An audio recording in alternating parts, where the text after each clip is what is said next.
Hi. So this second part of the video is pretty hard to film. You probably noticed right away a change of scenery.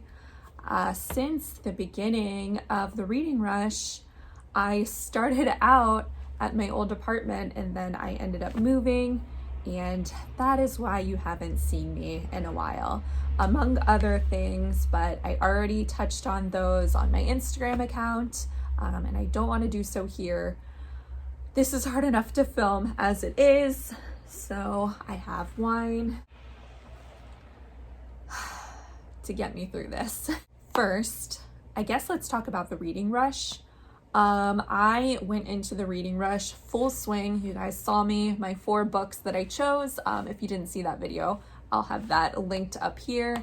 But I intended to do the reading rush, and I also intended to do a reading vlog that went along with it. Circumstances changed, and I didn't read hardly as much as I intended to. In fact, I only read one of the books, and it was probably the one that was probably the most intimidating looking, was Children of Blood and Bone. And boy, am I glad that I read this. It's very young. I think that a middle schooler could read this. I think, somebody in high school could read this. So that's really cool that it's something that I definitely will recommend to my students. It's an epic adventure to restore magic. And I really just love how safe and happy and easy this was for me to read, because the reading rush week was one of the hardest weeks of my life. I was going through a breakup. I was completely uprooted. I was staying at a family member's house.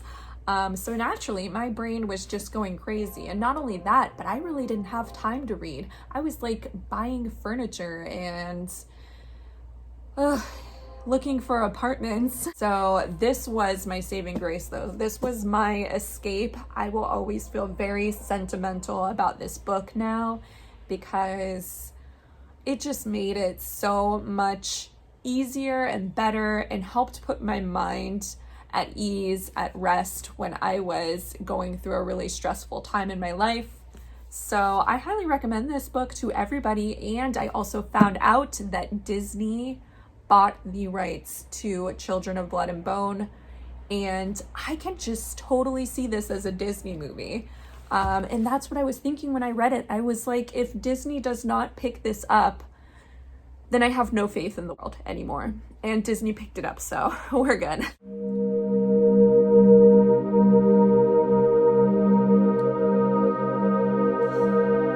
Now, speaking of the reading rush, I didn't even notice this happening because I was so intensely busy. I didn't realize that there was a Instagram live that goes along with it on the Instagram account for the reading rush, and there were other challenges that I didn't know existed. There was a book club where they all read the same book that I had no idea existed.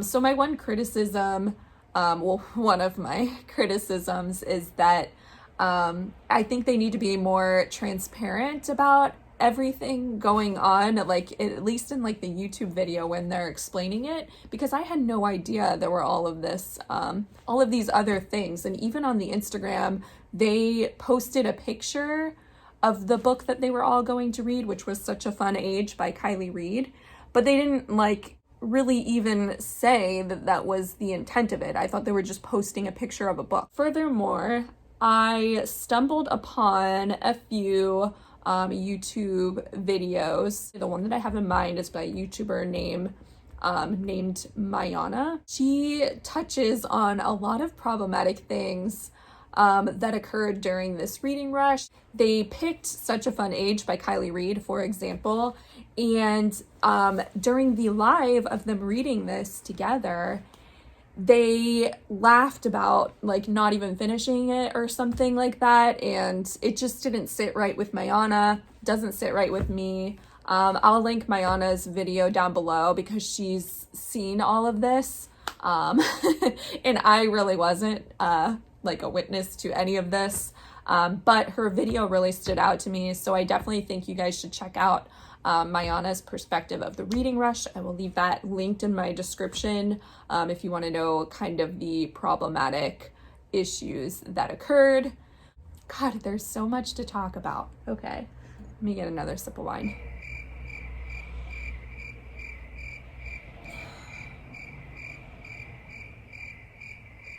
You guys, I'm just really going through it. Please bear with me. Wine's gonna make it easier. It's been so hard to like sit down and film this part because it's kind of sad. It's like a turning point in my life. I guess not really necessarily sad, but it is hard. It's difficult. But I knew I needed to sit down and film this today because I have a really cool idea for another video, and I'm finally like feeling excited to film something again, not to film this, but to film something new and exciting. I'm just gonna tell you guys what it is. And I did search on YouTube and I didn't see anyone who had the same idea, but if they did, definitely let me know. I'm not trying to steal anyone's ideas. I came up with this in the shower. But I know like it's hard to come up with an original idea these days because everything's been done. But my idea is to pair certain books with certain drinks, okay? So like scotch with a book, like a book that I've read or that I've at least like dabbled in, and what drink I would drink with it. Man, this would be good with a glass of Pinot Noir, which is what I'm drinking right now. But yeah, there's some books that just have that kind of vibe to them. And I just think it would be a fun video. I'm excited for that. I'm excited to film that. If you have any book suggestions or any ideas for that video, let me know. But that's what I've come up with. And I guess while I'm here, I might as well talk to you guys about my August TBR because I'm excited about that too. I have another ambitious stack. However, I probably won't get through this entire stack. Oops. I have a new textbook that I have to get into because I'm teaching a new subject next year. So this is very ambitious for my plate. Erin Morgenstern's The Night Circus. I've heard so many good things about this book. It's actually one of my friend's favorite books. The Henna Artist, somebody was talking about this on Instagram and said it was just like going to India, and I was like, man, I want to go to India right now. You'll notice that a lot of the books that I chose are actually, all of them that I chose are fiction, fantasy. I'm very much a mood reader, so I read according to my mood. And right now I am going through a tough time. So yeah, fantasy is what I'm leaning towards. Fiction is what I'm leaning towards. Hopefully I'll get back more into nonfiction and kind of more spookier books towards Halloween. But right now I gotta keep my mental health in mind. A Court of Wings and Ruins from the A Court of Thorns and Roses series.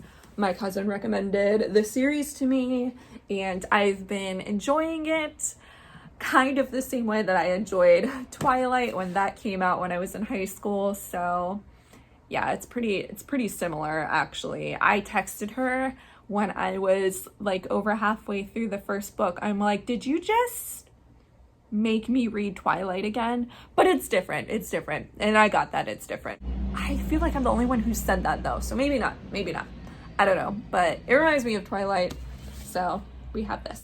And then I have Americana, which I'm very excited about. This book has been recommended to me by so many different people and I've seen it all over Instagram and I just feel like I'm really gonna like this book. And this book was actually recommended to me by my grandma.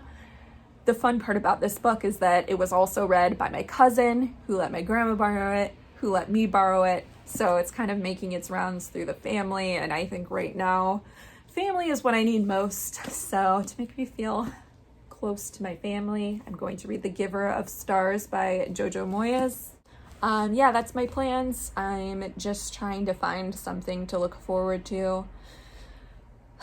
So here I am. Thank you for being patient with me as I pretty much have just been going through it.